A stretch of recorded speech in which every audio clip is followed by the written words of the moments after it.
Chapter 120. The deck towards the end of the first night watch. Ahab standing by the helm. Starbuck approaching him. We must send down the main topsail yard, sir. The band is working loose, and the lee lift is half stranded. Shall I strike it, sir? Strike nothing, lash it. If I had skysail poles, I'd sway them up now. Sir, in God's name, sir. Well, the anchors are working, sir. Shall I get them inboard? Strike nothing and stir nothing, but lash everything. The wind rises, but it has not got up to my tablelands yet. Quick and see to it, by masts and keels. He takes me for the hunchbacked skipper of some coasting smack. Send down my main topsail yard. Ho, gloopods! Loftiest trucks were made for wildest winds, and this brain truck of mine now sails amid the cloud scud. Shall I strike that? Oh, none but cowards send down their brain trucks in tempest time. Would a Harush aloft there, I would e'en take it for sublime. Did I not know that the colic is a noisy malady? Oh, take medicine, take medicine. Chapter 121. Midnight, the forecastle bulwarks, stub and flask mounted on them, and passing additional lashings over the anchors they're hanging. No, Stub, you may pound that knot there as much as you please, but you will never pound into me what you were just now saying. And how long ago is it since you said the very contrary? Didn't you once say that whatever ship Ahab sails in, that ship should pay something extra on its insurance policy, just as though it were loaded with powder barrels aft and boxes of lucifers forward?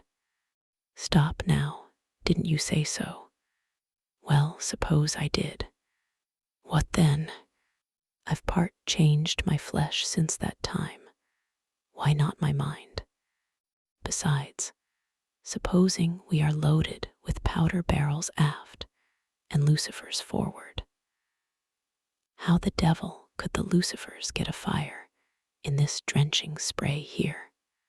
Why, my little man, you have pretty red hair, but you couldn't get a fire now. Shake yourself, your Aquarius, or the water-bearer, Flask, might fill pitchers at your coat collar.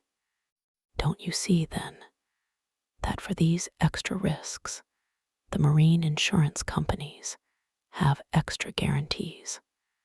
Here are hydrants, Flask, but hark again, and I'll answer ye the other thing.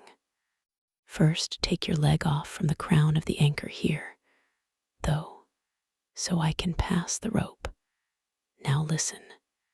What's the mighty difference between holding a mast's lightning rod in the storm and standing close by a mast that hasn't got any lightning rod at all in a storm? Don't you see, you timberhead, that no harm can come to the holder of the rod unless the mast is first struck? What are you talking about then? Not one ship in 100 carries rods, and Ahab, I, man, and all of us, were in no more danger then, in my poor opinion, than all the crews in 10,000 ships now sailing the seas. Why, you king post, I suppose you would have every man in the world go about with a small lightning rod running up the corner of his hat, like a militia officer's skewered feather, and trailing behind like his sash. Why don't ye be sensible, Flask? It's easy to be sensible. Why don't ye then? Any man with half an eye can be sensible. I don't know that, Stubb. You sometimes find it rather hard. Yes, when a fellow's soaked through, it's hard to be sensible.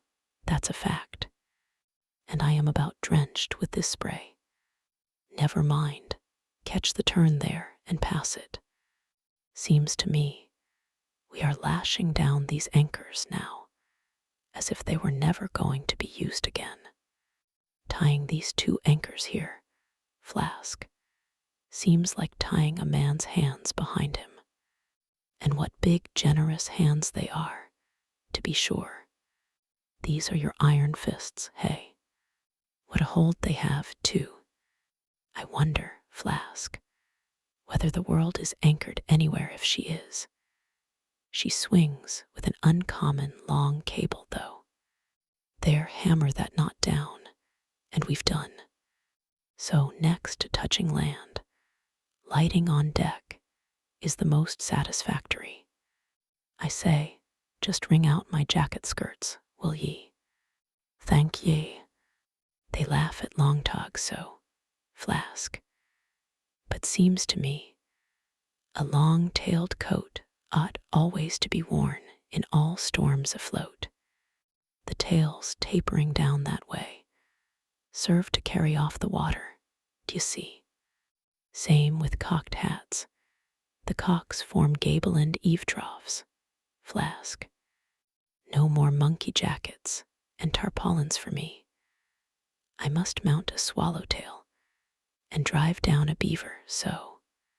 Halloa, Hugh, there goes my tarpaulin overboard, Lord, Lord, that the winds that come from heaven should be so unmannerly.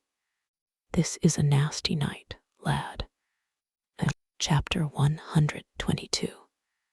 Midnight aloft, thunder and lightning, the main topsail yard, Tashtigo passing new lashings around it. Stop that thunder. Plenty too much thunder up here. What's the use of thunder? We don't want thunder. We want rum. Give us a glass of rum. Chapter 123. The musket. During the most violent shocks of the typhoon, the man at the Pequod's jawbone tiller had several times been reelingly hurled to the deck by its spasmodic motions, even though preventer tackles had been attached to it, for they were slack, because some play to the tiller was indispensable in a severe gale like this, while the ship is but a tossed shuttlecock to the blast. It is by no means uncommon to see the needles in the compasses, at intervals, go round and round. It was thus with the Pequod. At almost every shock, the helmsman had not failed to notice the whirling velocity with which they revolved upon the cards.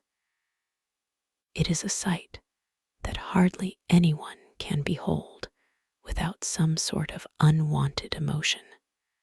Some hours after midnight, the typhoon abated so much that through the strenuous exertions of Starbuck and Stubb, one engaged forward and the other aft, the shivered remnants of the jib and fore and main topsails were cut adrift from the spars and went eddying away to leeward like the feathers of an albatross, which sometimes are cast to the winds when that storm-tossed bird is on the wing. The 3 corresponding new sails were now bent and reefed, and a storm trysail was set further aft, so that the ship soon went through the water with some precision again, and the course, for the present, east-southeast, which he was to steer, if practicable, was once more given to the helmsman, for during the violence of the gale, he had only steered according to its vicissitudes. But as he was now bringing the ship as near her course as possible, watching the compass meanwhile, lo, a good sign, the wind seemed coming round astern.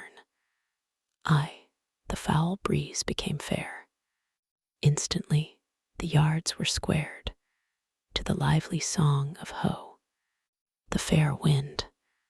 O ye ho, cheerly men, the crew singing for joy that so promising an event should so soon have falsified the evil portents preceding it, in compliance with the standing order of his commander to report immediately, and at any one of the 24 hours, any decided change in the affairs of the deck. Starbuck had no sooner trimmed the yards to the breeze, however reluctantly and gloomily, than he mechanically went below to apprise Captain Ahab of the circumstance. Ere knocking at his stateroom, he involuntarily paused before it a moment, the cabin lamp taking long swings this way and that was burning fitfully, and casting fitful shadows upon the old man's bolted door, a thin one, with fixed blinds inserted in place of upper panels. The isolated subterraneousness of the cabin made a certain humming silence to reign there, though it was whooped round by all the roar of the elements. The loaded muskets in the rack were shiningly revealed as they stood upright against the forward bulkhead. Starbuck was an honest, upright man, but out of Starbuck's heart, at that instant when he saw the muskets, there strangely evolved an evil thought, but so blent with its neutral or good accompaniments that for the instant he hardly knew it for itself. He would have shot me once, he murmured. Yes, there's the very musket that he pointed at me, that one with the studded stock. Let me touch it, lift it. Strange that I, who have handled so many deadly lances, strange that I should shake so now. Loaded, I must see. Aye, and powder in the pan, that's not good. Best spill it, wait. I'll cure myself of this. I'll hold the musket boldly while I think. Come to report a fair wind to him. But how fair? Fair for death and doom. That's fair for Moby Dick.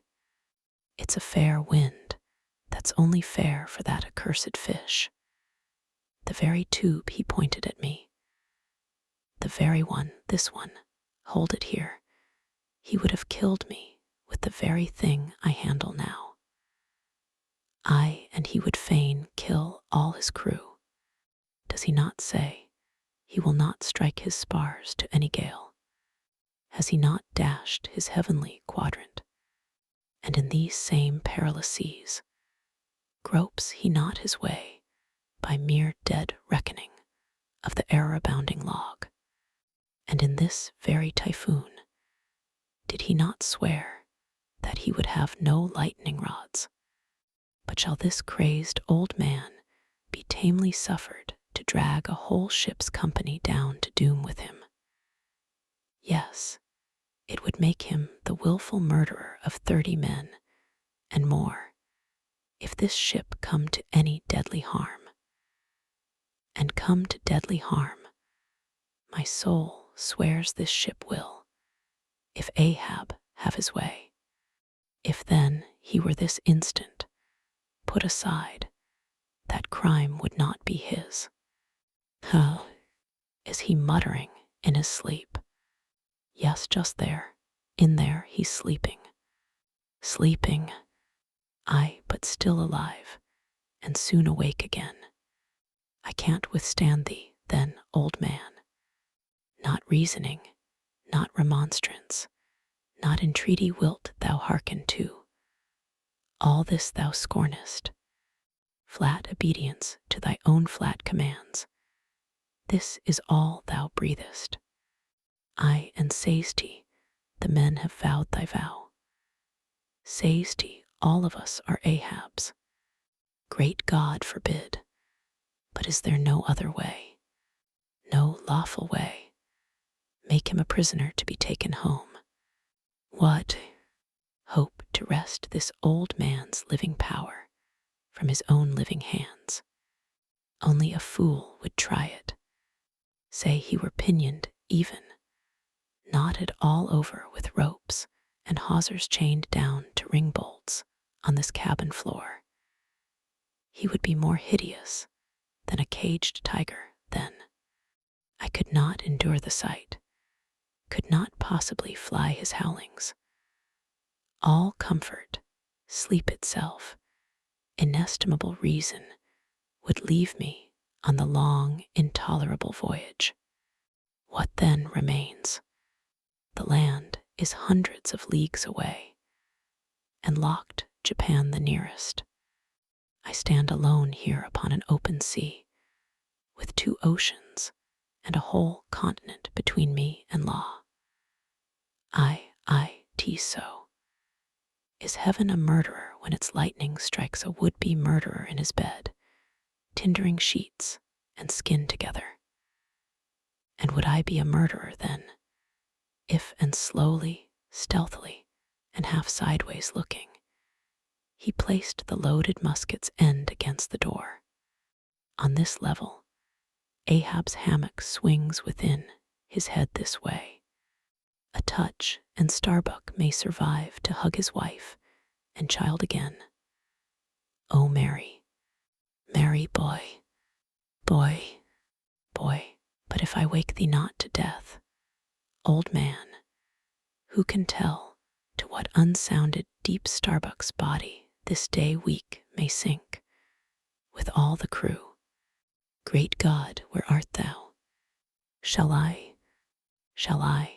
The wind has gone down and shifted, sir. The fore and main topsails are reefed and set. She heads her course. Stern all. O Moby Dick, I clutch thy heart at last. Such were the sounds that now came hurtling from out the old man's tormented sleep, as if Starbuck's voice had caused the long, dumb dream to speak. The yet leveled musket shook like a drunkard's arm against the panel. Starbuck seemed wrestling with an angel. But turning from the door, he placed the death tube in its rack and left the place. He's too sound asleep, mister. Stub, go thou down and wake him and tell him I must see to the deck here. Thou know'st what to say. Chapter 124. The Needle. Next morning, the not yet subsided sea rolled in long, slow billows of mighty bulk, and striving in the Pequod's gurgling track, pushed her on like giants' palms outspread. The strong, unstaggering breeze abounded so that sky and air seemed vast outbellying sails. The whole world boomed before the wind. Muffled in the full morning light, the invisible sun was only known by the spread intensity of his place, where his bayonet rays moved on in stacks, emblazonings as of crowned Babylonian kings and queens reigned over everything. The sea was as a crucible of molten gold that bubblingly leaps with light and heat, long maintaining an enchanted silence.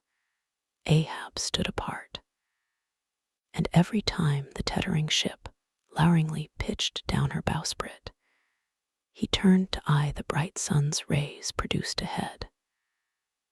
And when she profoundly settled by the stern, he turned behind and saw the sun's rearward place, and how the same yellow rays were blending with his undeviating wake. Ha ha, my ship, thou mightest well be taken now for the sea chariot of the sun. Ho's ho, all ye nations before my prow, I bring the sun to ye. Yoke on the further billows, hallow. A tandem I drive the sea, but suddenly reined back by some counter thought. He hurried towards the helm, huskily demanding how the ship was heading. East to east, sir, said the frightened steersman. Thou least, smiting him with his clenched fist, heading east at this hour in the morning, and the sun astern. Upon this, every soul was confounded, for the phenomenon just then observed by Ahab had unaccountably escaped everyone else. But its very blinding palpableness must have been the cause. Thrusting his head halfway into the binnacle, Ahab caught one glimpse of the compasses. His uplifted arm slowly fell. For a moment, he almost seemed to stagger. Standing behind him, Starbuck looked, and lo, the two compasses pointed east, and the Pequod was as infallibly going west. But ere the first wild alarm could get out abroad among the crew, the old man, with a rigid laugh, exclaimed, I have it. It has happened before. Mr. Starbuck, last night's thunder turned our compasses, that's all. Thou hast before now heard of such a thing, I take it. Aye, but never before has it happened to me, sir, said the pale mate gloomily. Here it must needs be said that accidents like this have in more than one case occurred to ships in violent storms. The magnetic energy, as developed in the mariner's needle, is, as all know, essentially one with the electricity beheld in heaven. Hence, it is not to be much marveled at that such things should be. Instances where the lightning has actually struck the vessel, so as to smite down some of the spars and rigging. The effect upon the needle has at times been still more fatal, all its lodestone virtue being annihilated, so that the before magnetic steel was of no more use than an old wife's knitting needle. But in either case, the needle never again, of itself, recovers the original virtue thus marred or lost. And if the binnacle compasses be affected, the same fate reaches all the others that may be in the ship, even were the lowermost one inserted into the kelson. Deliberately standing before the binnacle and eyeing the transpointed compasses, the old man, with the sharp of his extended hand, now took the precise bearing of the sun, and satisfied that the needles were exactly inverted, shouted out his orders for the ship's course to be changed accordingly. The yards were hard up, and once more the Pequod thrust her undaunted bows into the opposing wind. For the supposed fair one had only been juggling her. Meanwhile, whatever were his own secret thoughts, Starbuck said nothing, but quietly he issued all requisite orders, while Stubb and Flask, who in some small degree seemed then to be sharing his feelings, likewise unmurmuringly acquiesced. As for the men, though some of them lowly rumbled, their fear of Ahab was greater than their fear of fate. But as ever before, the pagan harpooneers remained almost wholly unimpressed. or if impressed, it was only with a certain magnetism shot into their congenial hearts from inflexible Ahab's. For a space, the old man walked the deck in rolling reveries, but chancing to slip with his ivory heel, he saw the crushed copper sight tubes of the quadrant he had the day before dashed to the deck. Thou poor, proud heaven gazer and sun's pilot, yesterday I wrecked thee, and today the compasses would fain have wrecked me. So, but Ahab is lord over the level lodestone yet. Mr. Starbuck, a lance without a pole, a topmaul, and the smallest of the sailmaker's needles. Quick accessory, perhaps, to the impulse dictating the thing he was now about to do, were certain prudential motives, whose object might have been to revive the spirits of his crew by a stroke of his subtle skill, in a matter so wondrous as that of the inverted compasses.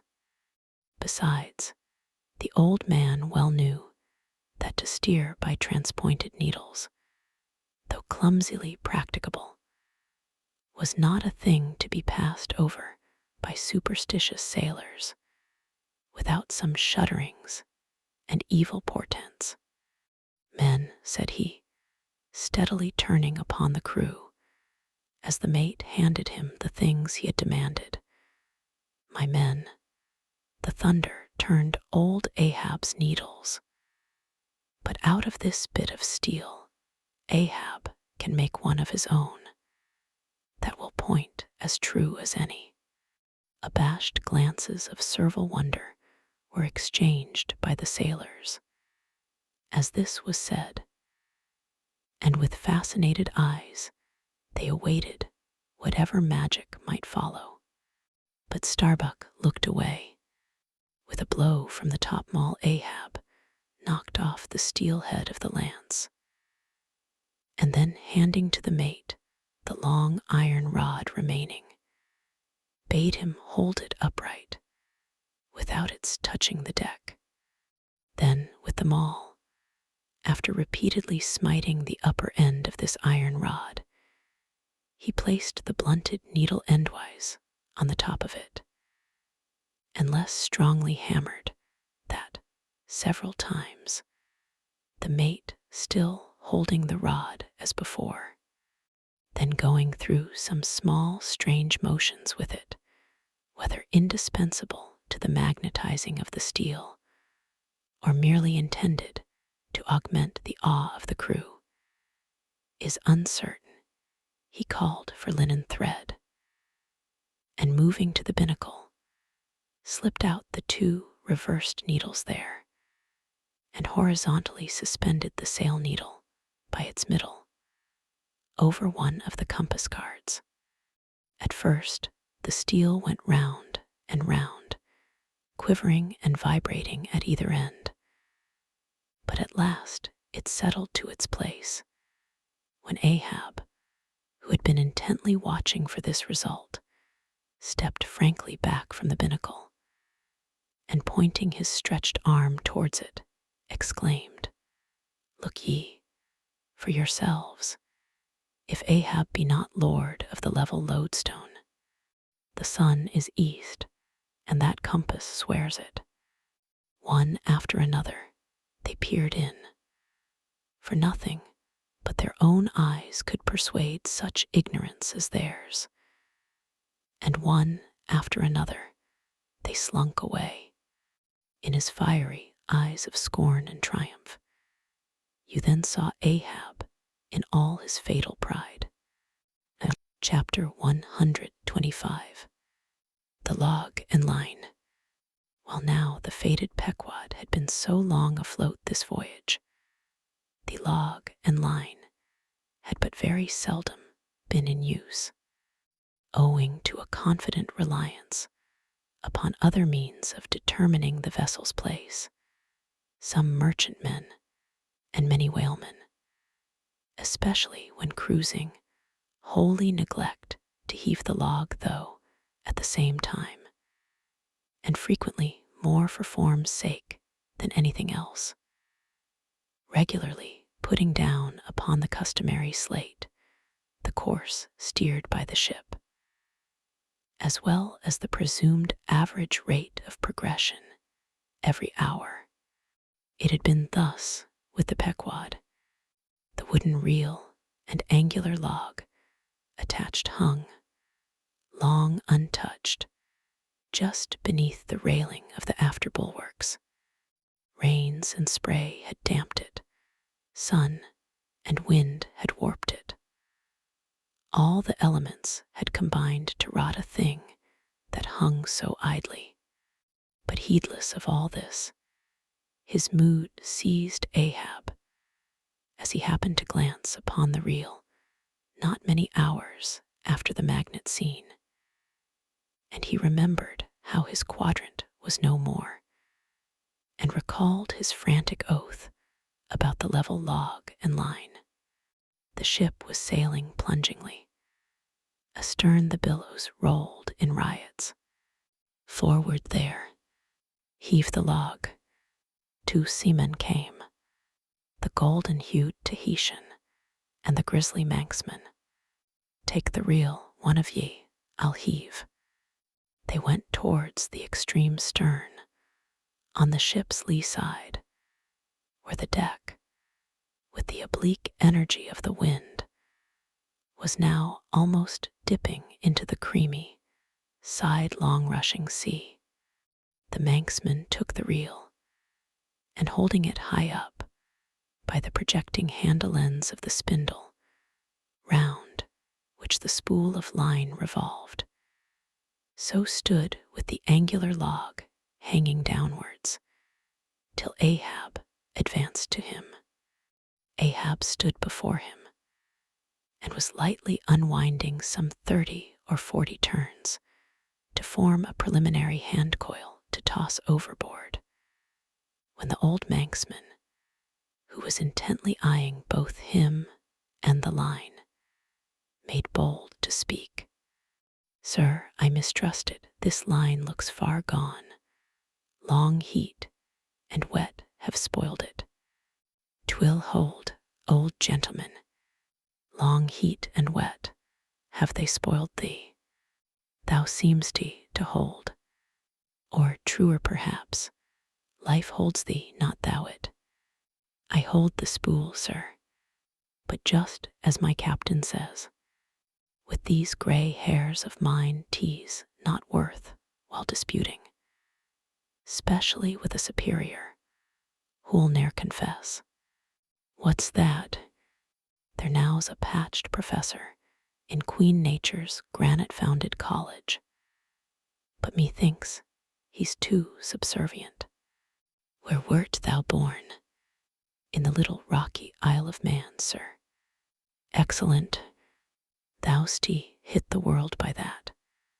I know not, sir, but I was born there. In the Isle of Man, hey? Well, the other way, it's good. Here's a man from man, a man born in once independent man, and now unmanned of man, which is sucked in by what? Up with the reel. The dead, blind wall butts, all inquiring heads at last. Up with it. So, the log was heaved. The loose coils rapidly straightened out in a long dragging line astern. And then, instantly, the reel began to whirl, in turn, jerkingly raised and lowered by the rolling billows. The towing resistance of the log caused the old reelman to stagger strangely. Hold hard. Snap. The overstrained line sagged down in one long festoon. The tugging log was gone. I crush the quadrant. The thunder turns the needles, and now the mad sea parts the log line. But Ahab can mend all. Haul in here, Tahitian, Reel up, Manxman, and look ye, let the carpenter make another log, and mend thou the line. See to it. There he goes now. To him nothing happened, but to me the skewer seems loosening out of the middle of the world. Haul in, Tahitian. These lines run whole and whirling out, come in broken and dragging slow. Ha, Pip, come to help, Pip. Pip, whom call ye Pip? Pip jumped from the whaleboat. Pip's missing. Let's see now if ye haven't fished him up here, fisherman. It drags hard, I guess he's holding on. Jerk him, Tahiti. Jerk him off. We haul in no cowards here. Ho, there's his arm just breaking water. A hatchet. Cut it off. We haul in no cowards here. Captain Ahab. Sir, here's Pip, trying to get on board again. Peace, thou crazy loon, cried the Manxman, seizing him by the arm. Away from the quarterdeck. The greater idiot ever scolds the lesser, muttered Ahab, advancing. Hands off from that holiness. Where sayest thou Pip was, boy? Astern there, sir, astern. Lo, and who art thou, boy? I see not my reflection in the vacant pupils of thy eyes. O God, that man should be a thing for immortal souls to sift through. Who art thou, boy? Bellboy, sir, ship's crier, ding, dong, ding. Pip, 100 pounds of clay, reward for Pip. 5 feet high, looks cowardly, quickest known by that. Ding, dong, ding. Who's seen Pip the coward? There can be no hearts above the snow line. Oh, ye frozen heavens, look down here. Ye did beget this luckless child, and have abandoned him. Ye creative libertines. Here, boy, Ahab's cabin shall be Pip's home henceforth, while Ahab lives. Thou touchest my inmost center.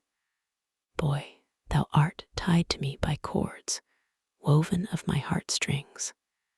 Come, let's down. What's this? Here's velvet sharkskin, intently gazing at Ahab's hand and feeling it. Ah, now, had poor Pip but felt so kind a thing as this, perhaps he had ne'er been lost.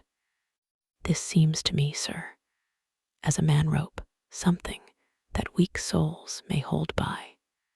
Oh, sir, let old Perth now come and rivet these 2 hands together, the black one with the white, for I will not let this go. Oh, boy, nor will I thee, unless I should thereby drag thee to worse horrors than are here. Come then to my cabin. Lo, ye believers in God's all goodness, and in man all ill, lo you. See the omniscient gods oblivious of suffering man. And man, though idiotic, and knowing not what he does, yet full of the sweet things of love and gratitude.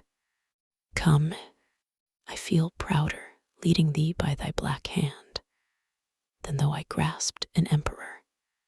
There go 2 daft ones now, muttered the old Manxman. One daft with strength, the other daft with weakness. But here, the end of the rotten line, all dripping too. Mend it, I think we had best have a new line altogether. I'll see Mr. Stubb about it. Chapter 126. The life buoy, steering now southeastward by Ahab's leveled steel, and her progress solely determined by Ahab's level log and line. The Pequod held on her path towards the equator, making so long a passage through such unfrequented waters, descrying no ships, and ere long, sideways impelled by unvarying trade winds, over waves monotonously mild. All these seemed the strange, calm things preluding some riotous and desperate scene.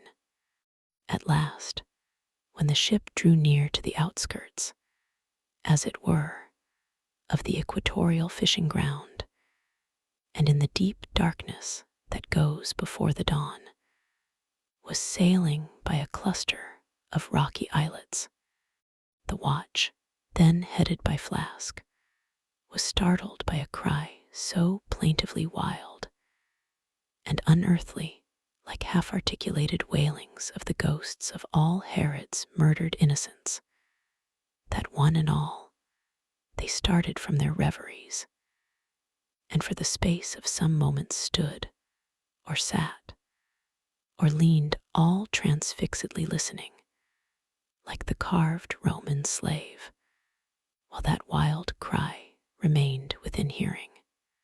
The Christian or civilized part of the crew said it was mermaids, and shuddered, but the pagan harpooneers remained unappalled. Yet the grey Manxman, the oldest mariner of all, declared that the wild, thrilling sounds that were heard were the voices of newly drowned men in the sea. Below in his hammock, Ahab did not hear of this till grey dawn, when he came to the deck.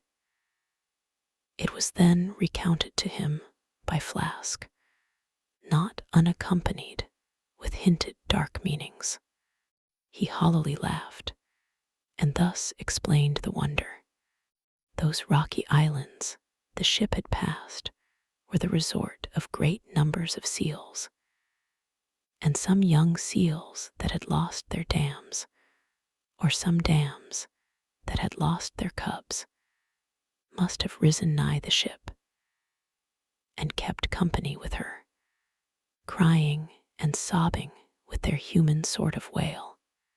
But this only the more affected some of them, because most mariners cherish a very superstitious feeling about seals, arising not only from their peculiar tones when in distress, but also from the human look of their round heads and semi-intelligent faces, seen peeringly uprising from the water alongside. In the sea, under certain circumstances, seals have more than once been mistaken for men, but the bodings of the crew were destined to receive a most plausible confirmation in the fate of one of their number that morning. At sunrise, this man went from his hammock to his masthead at the fore, and whether it was that he was not yet half waked from his sleep, for sailors sometimes go aloft in a transition state, whether it was thus with the man, there is now no telling. But be that as it may, he had not been long at his perch, when a cry was heard, a cry and a rushing, and looking up, they saw a falling phantom in the air, and looking down, a little tossed heap of white bubbles in the blue of the sea. The life buoy, a long, slender cask, was dropped from the stern where it always hung obedient to a cunning spring. But no hand rose to seize it, and the sun having long beat upon this cask it had shrunken, so that it slowly filled, and that parched wood also filled at its every pore. And the studded iron-bound cask followed the sailor to the bottom, as if to yield him his pillow, though in sooth but a hard one. And thus the first man of the Pequod that mounted the mast to look out for the white whale, on the white whale's own peculiar ground. That man was swallowed up in the deep, but few, perhaps, thought of that at the time. Indeed, in some sort, they were not grieved at this event, at least as important, for they regarded it not as a foreshadowing of evil in the future, but as the fulfillment of an evil already presaged. They declared that now they knew the reason of those wild shrieks they had heard the night before. But again, the old Manxman said nay. The lost life buoy was now to be replaced. Starbuck was directed to see to it. But as no cask of sufficient lightness could be found, and as in the feverish eagerness of what seemed the approaching crisis of the voyage all hands were impatient of any toil but what was directly connected with its final end, whatever that might prove to be. Therefore, they were going to leave the ship's stern unprovided with a buoy, when by certain strange signs and innuendos, Queequeg hinted a hint concerning his coffin. A life buoy of a coffin, cried Starbuck, starting. Rather queer, that, I should say, said Stubb. It will make a good enough one, said Flask. The carpenter here can arrange it easily. Bring it up, there's nothing else for it, said Starbuck, after a melancholy pause. Rig it, carpenter. Do not look at me so, the coffin, I mean. Dost thou hear me? Rig it. And shall I nail down the lid, sir? Moving his hand, as with a hammer. Lie. And shall I caulk the seams, sir? Moving his hand, as with a caulking iron.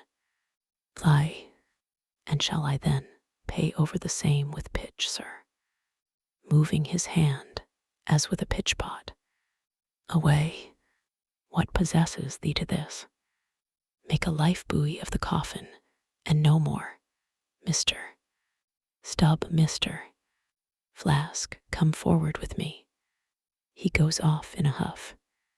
The whole he can endure, at the parts he balks. Now I don't like this. I make a leg for Captain Ahab, and he wears it like a gentleman. But I make a bandbox for Queequeg, and he won't put his head into it. Are all my pains to go for nothing with that coffin? And now I'm ordered to make a life buoy of it. It's like turning an old coat, going to bring the flesh on the other side now. I don't like this cobbling sort of business. I don't like it at all. It's undignified. It's not my place. Let tinkers, brats do tinkerings. We are their betters. I like to take in hand none, but clean, virgin, fair and square mathematical jobs. Something that regularly begins at the beginning, and is at the middle when midway, and comes to an end at the conclusion. Not a cobbler's job, that's at an end in the middle, and at the beginning at the end. It's the old woman's tricks to be giving cobbling jobs. Lord, what an affection all old women have for tinkers. I know an old woman of 65 who ran away with a bald-headed young tinker once, and that's the reason I never would work for lonely widow old women ashore when I kept my job shop in the vineyard. They might have taken it into their lonely old heads to run off with me. But hey-ho, there are no caps at sea but snow caps. Let me see. Nail down the lid, caulk the seams, pay over the same with pitch, batten them down tight, and hang it with the snap spring over the ship's stern. Were ever such things done before with a coffin? Some superstitious old carpenters now would be tied up in the rigging, ere they would do the job. But I'm made of knotty aroostook hemlock. I don't budge. Cruppered with a coffin, sailing about with a graveyard tray. But never mind. We workers in woods make bridal bedsteads and card tables, as well as coffins and hearses. We work by the month, or by the job, or by the profit. Not for us to ask the why and wherefore of our work, unless it be too confounded cobbling. And then we stash it if we can. I'll do the job now tenderly. I'll have me, let's see, how many in the ship's company, all told. But I've forgotten. Anyway, I'll have me 30 separate Turk's-headed lifelines, each 3 feet long, hanging all round to the coffin. Then, if the hull go down, there'll be 30 lively fellows, all fighting for one coffin. A sight not seen very often beneath the sun. Come hammer, caulking iron, pitchpot, and marlingspike. Let's to it. Chapter 127. The deck. The coffin laid upon 2 line tubs. Between the vice bench and the open hatchway, the carpenter caulking its seams. The string of twisted oakum slowly unwinding from a large roll of it, placed in the bosom of his frock. Ahab comes slowly from the cabin gangway, and here's Pip following him. Back, lad, I will be with ye again presently. He goes. Not this hand complies with my humor more genially than that boy. Middle aisle of a church. What's here? Life buoy, sir. Mr. Starbuck's orders. Oh, look, sir. Beware the hatchway. Thank ye, man. Thy coffin lies handy to the vault. Sir, the hatchway.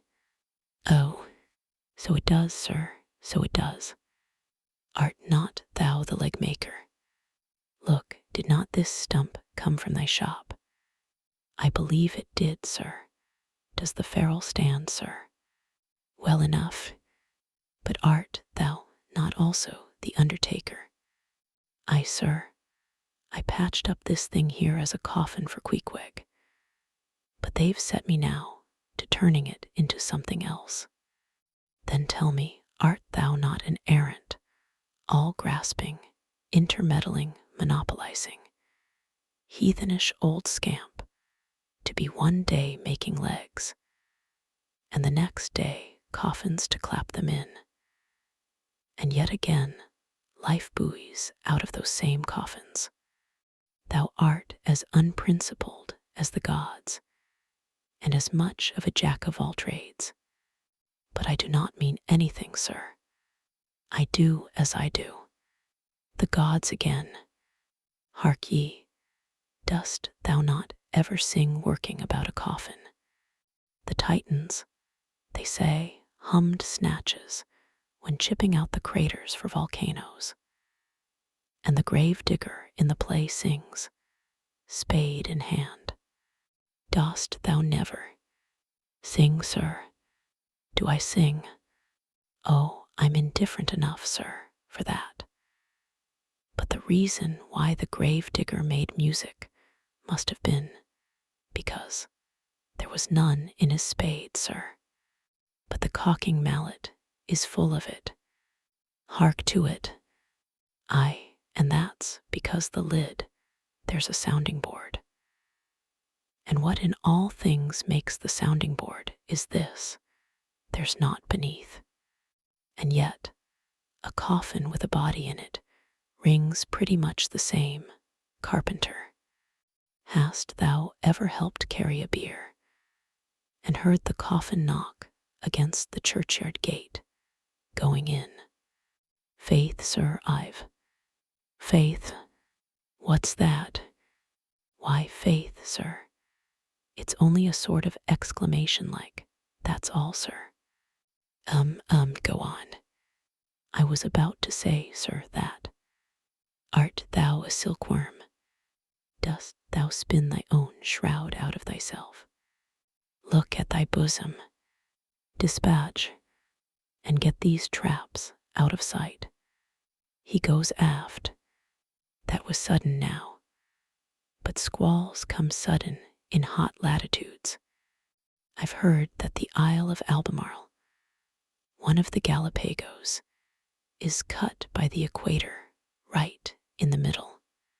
Seems to me some sort of equator cuts yon old man, too, right in his middle.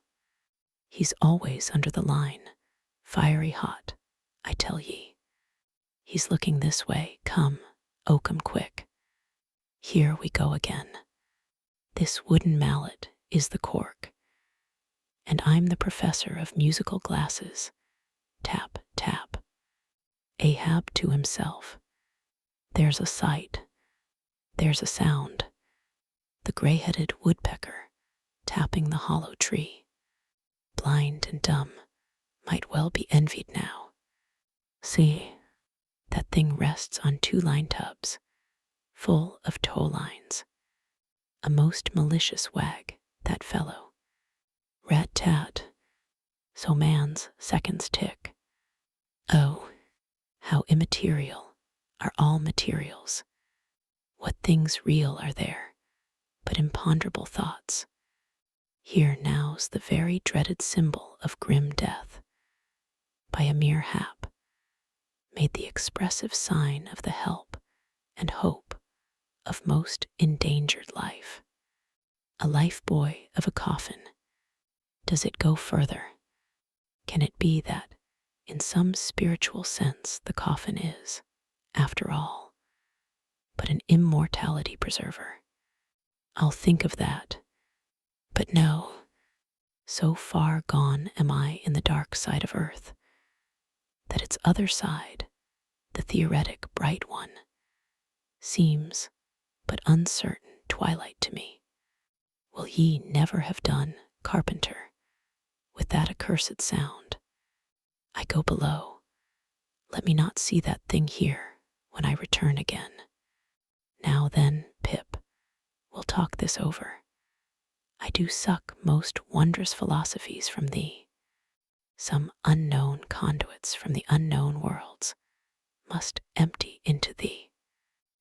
Chapter 128.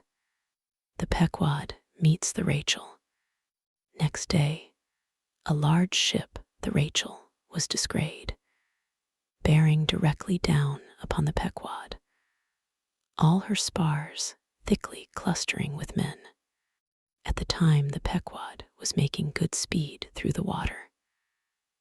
But as the broad-winged windward stranger shot nigh to her, the boastful sails all fell together as blank bladders that are burst, and all life fled from the smitten hull. Bad news, she brings bad news, muttered the old Manxman. But ere her commander, who, with trumpet to mouth, stood up in his boat, ere he could hopefully hail, Ahab's voice was heard. Hast seen the white whale? Aye, yesterday. Have ye seen a whale boat adrift? Throttling his joy, Ahab negatively answered this unexpected question, and would then have fain boarded the stranger, when the stranger captain himself, having stopped his vessel's way, was seen descending her side. A few keen pulls, and his boat hook soon clinched the Pequod's main chains, and he sprang to the deck. Immediately, he was recognized by Ahab for a Nantucketer he knew, but no formal salutation was exchanged.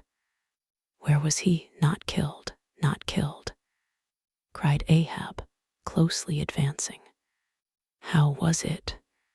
It seemed that somewhat late on the afternoon of the day previous, while 3 of the strangers' boats were engaged with a shoal of whales, which had led them some 4 or 5 miles from the ship, and while they were yet in swift chase to windward, the white hump and head of Moby Dick had suddenly loomed up out of the water, not very far to leeward, whereupon the 4th rigged boat, a reserved one, had been instantly lowered in chase. After a keen sail before the wind, this 4th boat, the swiftest keeled of all, seemed to have succeeded in fastening, at least, as well as the man at the masthead could tell anything about it. In the distance, he saw the diminished dotted boat, and then a swift gleam of bubbling white water, and after that nothing more, whence it was concluded that the stricken whale must have indefinitely run away with his pursuers, as often happens. There was some apprehension, but no positive alarm as yet. The recall signals were placed in the rigging.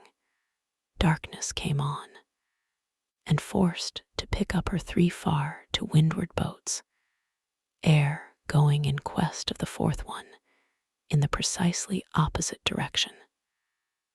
The ship had not only been necessitated to leave that boat to its fate till near midnight, but for the time to increase her distance from it. But the rest of her crew being at last safe aboard, she crowded all sail, stunsail on stunsail, after the missing boat, kindling a fire in her tripods for a beacon, and every other man aloft on the lookout.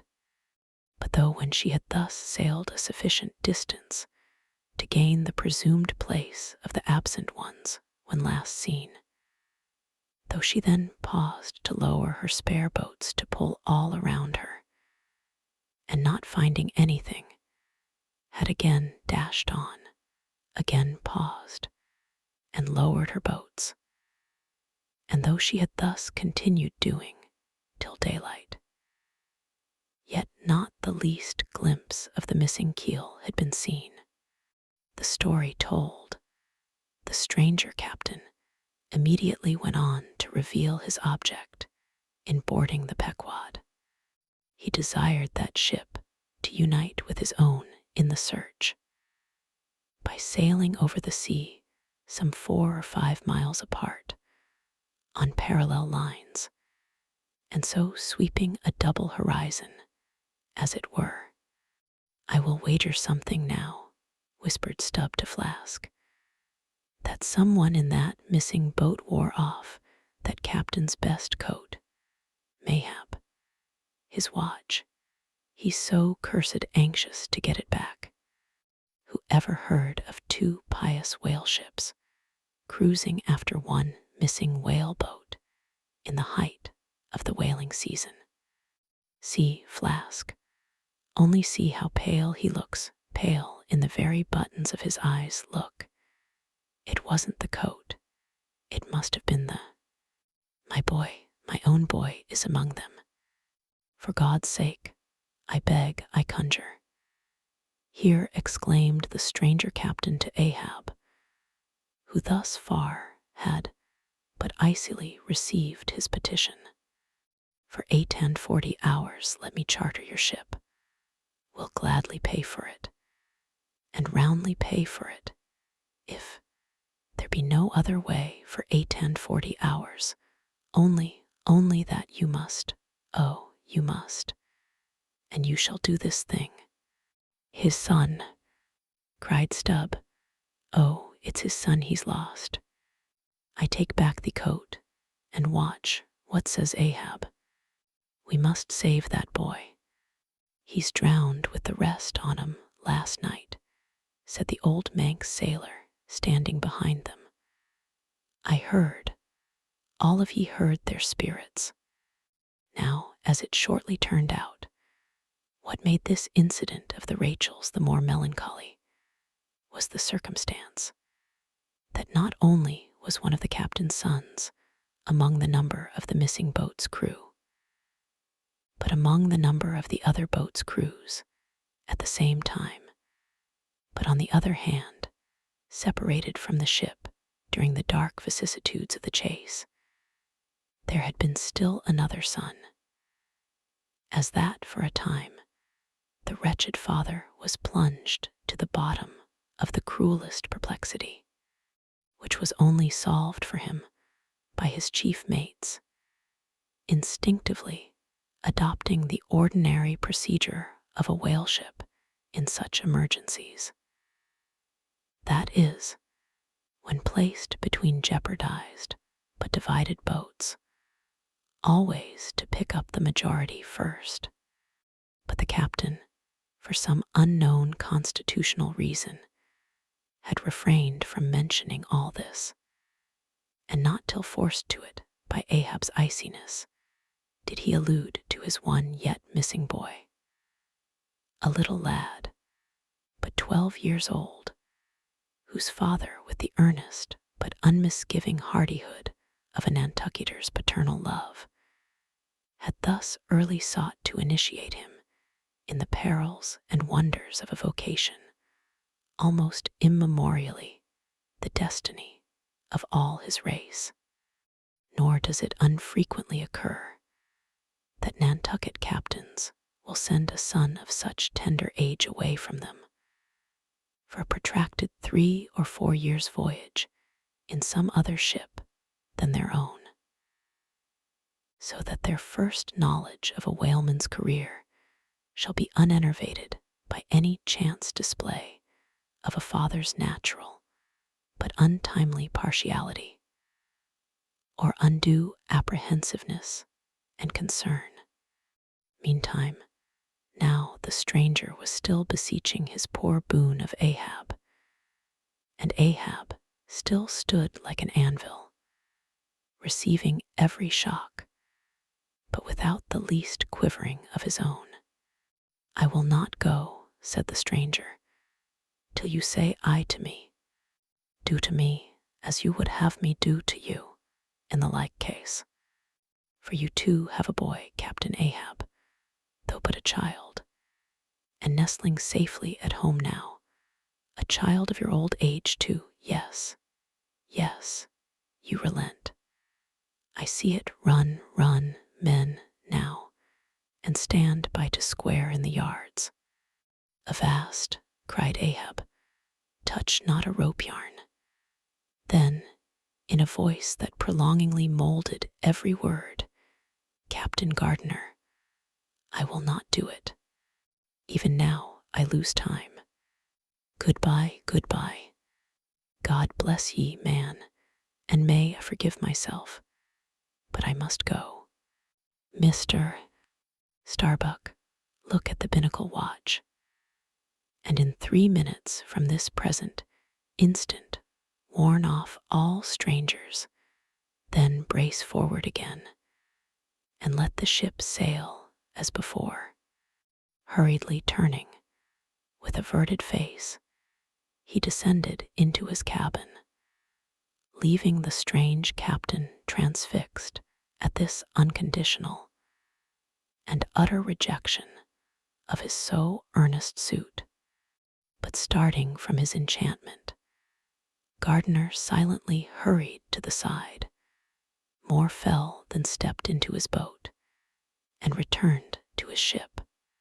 Soon the 2 ships diverged their wakes, and long as the strange vessel was in view, she was seen to yaw hither and thither at every dark spot, however small, on the sea. This way and that her yards were swung round starboard and larboard, she continued to tack.